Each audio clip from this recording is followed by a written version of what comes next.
Land use policies and fees have been perceived by many investors and developers as uncompetitive with other jurisdictions. What are the three most important changes in land use policies you would advocate for as a supervisor?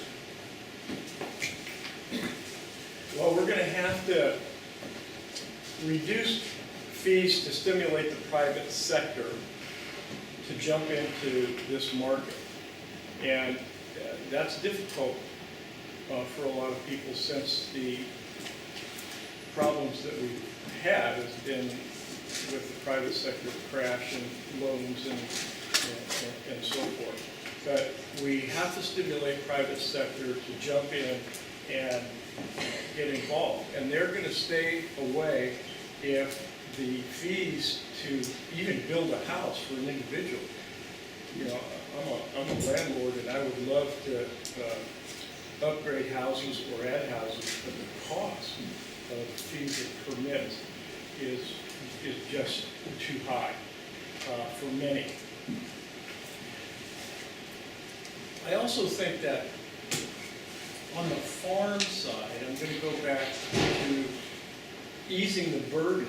There's a huge burden in Watsonville on housing that comes in early May all the way through the end of November. That's how large the strawberry and berry season is.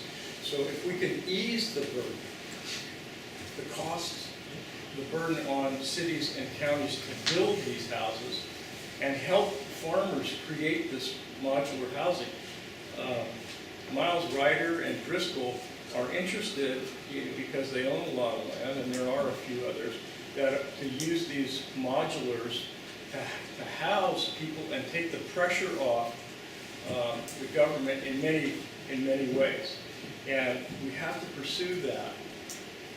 That's a huge ordinance change at the county level, because right now you cannot have a modular home unless you're building your own home and it's on your own property. So those are the two most important things that I can think of. And if I can think of the third one in time, I'll take Dana's time. Thank you.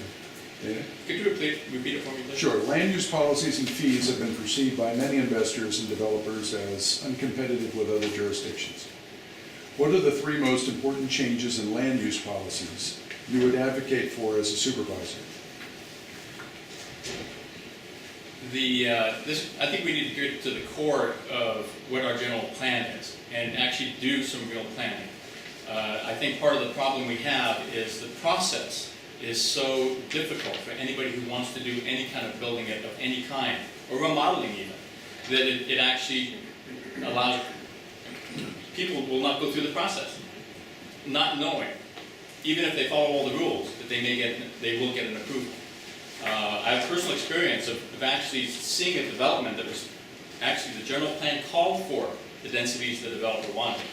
And it took a 6-year period for that to happen. 6 years of maybe no, maybe no, maybe no, yes. So a lot of people will just say, I don't want to be a part of that, and I'll back away from it. There needs to be more allowing of accessory dwelling units on properties, because what we need to be focusing more on is infill and actually filling in the zoning that is currently available to us, which is not being used, and making sure that that does not push out toward the farmland and open space that was referred to earlier. So the policies and the process are one thing. The fees are another thing. It's interesting to see how much it costs even to go through the process of getting what's called an affordable housing unit. Getting qualified for it as a buyer and getting qualified for it as a seller. And how you can call something affordable and then attach fees to it is beyond common sense. So I think it's a matter of sitting down and saying, what are the things that we can do that make sense, that will loosen the strings to allow people to do what is needed. Thanks, Dana. Right? So three things, none of which are simple, all of which require a lot of work, but all of which we've done in Santa Cruz, and the city of Watsonville has also done. One, simplify the rules. Right now the rules are actually contradictory. So people come in, they think they got approved, then they get a different planner, they get a different set of rules. make sure that the rules, we set clear rules so that people who are investing in this community, whether it's a person adding an addition on their house or a developer building a larger development, have clarity about what the process is going to be and certainty for their investment. Second thing is to simplify the process. The city of Santa Cruz, we went to a one-stop permitting process. So the idea would be, instead of you going and getting one answer from planning, and then you go to Public Works and you get a different answer, and then you go to the fire department and get a different answer, you submit your application, and then all those people sit around the room and work out the answer that then you get with you back. So you're not getting different answers and bouncing through this process. You can also move a lot of this online. As much as we all enjoy visiting the architectural beauty of the county building, there's not a lot of reason in a 24-hour web-based world, 7-day-a-week web-based world, that you should have to go to the county building to get your business done. We can do a lot of this permitting online. And finally is the culture. Santa Cruz County has had a long tradition of land use planning through litigation, essentially. And when you have lawyers, and I say this as a lawyer, lawyers negotiating with other lawyers often, and especially in courts, tends to generate the worst possible, most expensive outcome. If we instead say, let's work through a collaborative process, let's work through what you need and what we need in order to make this work, we can find success. A good example is this. For 20 years, the city and the county were involved in lawsuits with UCSC. City spent about $500,000, university spent $1 million, county spent $250,000 just on lawyers suing. We never got the outcomes we wanted. We spent a lot of time in courts. When we finally reached an agreement with them, UCSC is now housing on campus 68% of their new enrollment. 68% of the new students that come to UCSC are on campus. That reduces the housing impact on the community across the county. That reduces the water impact, the traffic impact, and quality of life issues. They were happy to do it. The city and the county were happy to have it happen. But once we sort of kicked the lawyers out, and I apologize to Sarah Clarenbach who's here, once we kicked the lawyers out of the room, we could find something that actually worked for the community. And that's just a cultural change that we have to make in terms of how we do land use policy. You try it. Ron? Question was about land use policies, right? And fees. Okay, I would start out with two things, logging and water. Once again, my website, all right? My website has content on it, not platitudes, not puff, content. I'm willing to take positions on issues, get dialogue going.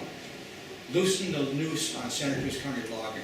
Santa Cruz County has an exclusionary rule where private property owners can't log, even safety logging, even fire safety logging, responsible logging, like they should be able to. There's plenty of wood in this room here that we're in. We use wood in Santa Cruz County. We ought to be able to get off this double standard and allow responsible logging to happen in Santa Cruz County. The kind of logging that Big Creek Lumber does, that's renowned across the country that they do. The other thing I'll say along the line of land use policy is water. The aquifers in Pajaro and the aquifers in Soquel are being depleted. 100,000-year-old water, 100,000-year-old water.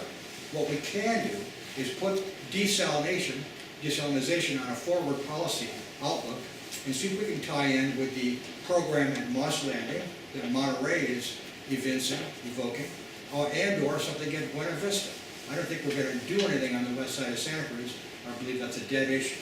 But desal is not a dead issue. Desal is something that we ought not be afraid of any more than we're afraid of treated water coming out of the Loch Lomond Reservoir.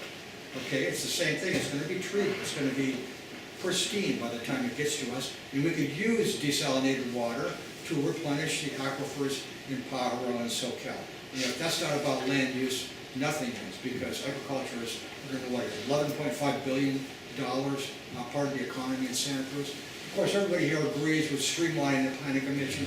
I've heard horror stories about the Planning Commission in regards to double standards. There's one standard for the insiders, and there's another standard for people that are outside of that inside. They don't get fast track, they get slow track.